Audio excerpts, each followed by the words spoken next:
Sabe aquela ideia de que a saúde mental é tudo na cabeça? Bem, e se uma das maiores revoluções na área não estivesse a acontecer no cérebro, mas sim no nosso intestino? É uma ideia radical que está a virar a medicina de cabeça para baixo. Vamos explorar isto. É exatamente esta a pergunta que nos guia hoje. A ciência está a começar a descobrir que aquela comunidade imensa de micróbios que vive dentro de nós pode de facto estar a puxar os cordelinhos dos nossos pensamentos, dos nossos sentimentos e até do nosso humor. E para percebermos a importância disto, olhem para este número: 71,1 mil milhões de dólares. É o gasto anual só nos Estados Unidos para tratar a depressão. É uma quantia francamente astronómica.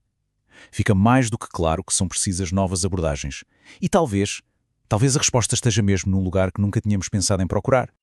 Ok, mas como é que isto é sequer possível? Como é que o intestino fala com o cérebro? Bem, para entendermos essa ligação, temos de conhecer a incrível rede de comunicação que os liga. Pensemos nisto como uma super autoestrada. E essa autoestrada tem um nome oficial, o eixo microbiota intestino-cérebro. É um nome comprido, eu sei, mas a parte mais importante a reter é esta.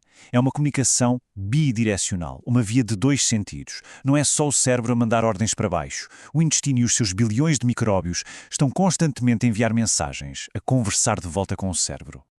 Mas como é que essa conversa acontece na prática? A ciência já identificou 3 canais principais. Primeiro, temos o nervo vago. É literalmente a autoestrada física, um cabo direto. Depois, o sistema imunitário, que pode enviar sinais de alerta sob a forma de inflamação.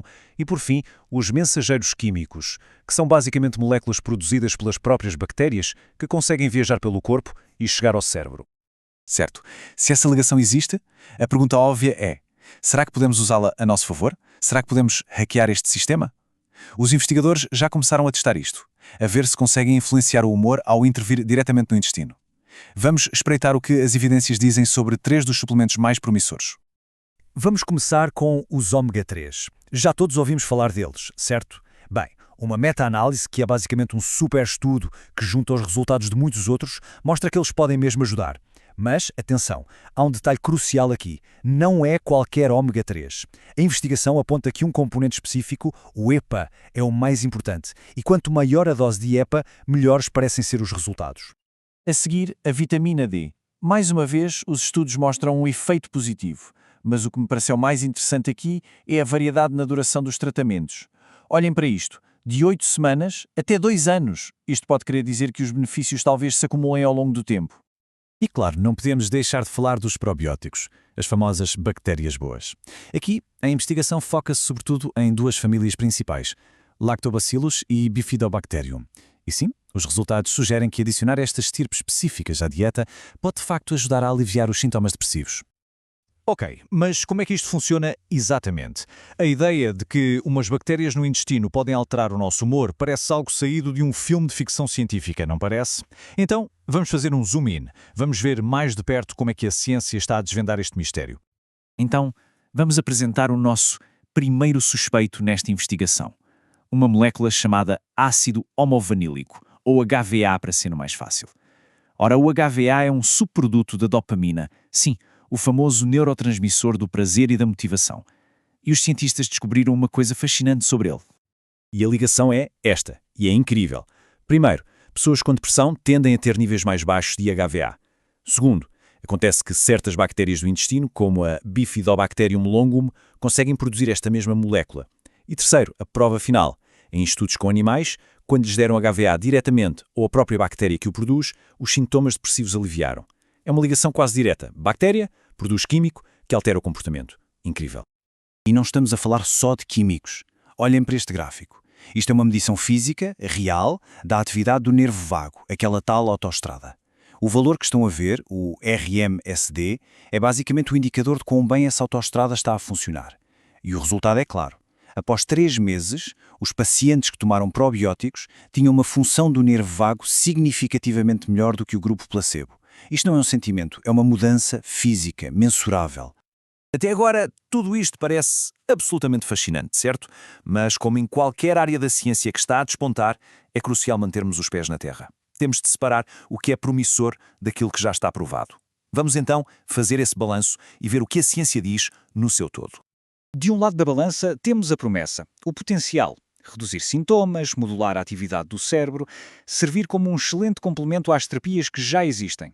Mas, do outro lado, temos a prova, a realidade atual. E a verdade é que os efeitos são, muitas vezes, pequenos. Existe uma variabilidade enorme entre estudos e o mais importante de tudo é preciso ser claro. Isto não é uma cura isolada, nem de perto, nem de longe. E esta citação de uma grande revisão científica de 2019 resume talvez o maior desafio de todos. O que ela diz basicamente é que faltam estudos com pessoas que têm um diagnóstico clínico de depressão ou ansiedade. Muitos dos resultados promissores que vimos vêm de estudos com pessoas com stress ou sintomas mais leves. Mas a eficácia em casos clínicos graves, isso, para já, ainda está muito por provar. E como se tudo isto não fosse já suficientemente complexo, a ciência descobriu uma reviravolta na história. Uma daquelas que nos faz parar para pensar. Parece que a história das bactérias boas pode não ser assim tão simples. Preparem-se, porque isto é mesmo contraintuitivo. Num estudo com animais, o stress fez aumentar os níveis daquelas mesmas bactérias que considerávamos boas, as Bifidobacterium e Lactobacillus. Mas em vez de ajudar, neste contexto de stress, estas bactérias levaram o corpo a produzir mais de uma substância chamada ceramida. E qual é o problema? Bem, o problema é que quando os cientistas deram apenas ceramidas aos ratos, isso foi o suficiente para lhes provocar sintomas de depressão. Isto é incrível e mostra que o contexto é tudo. O stress, neste caso, pode transformar um aparente amigo num inimigo. Uau! Ok, então, depois disto tudo, onde é que ficamos? Com todas estas complexidades, estas reviravoltas, o que é que podemos concluir? Bem, apesar das muitas questões que ainda estão em aberto, uma coisa é certa, esta linha de investigação já está a mudar fundamentalmente a forma como olhamos para a saúde mental. E a verdadeira revolução, a grande mudança de paradigma, é esta. Estamos a passar de uma visão da saúde mental que estava puramente focada no cérebro para uma visão muito mais holística, uma visão de corpo inteiro. O cérebro não está isolado numa caixa. A saúde mental é, na verdade, a saúde do corpo inteiro. E para entender a mente, temos de começar a olhar para sistemas que nunca pensámos que estivessem ligados, com uma incrível ecologia que vive dentro do nosso intestino. E tudo isto leva-nos a uma pergunta que parece de ficção científica, mas que é cada vez mais real. Será que um dia, em vez de uma abordagem de tamanho único, vamos conseguir analisar o microbioma único de cada pessoa e prescrever psicobióticos personalizados para ajudar a equilibrar o seu humor?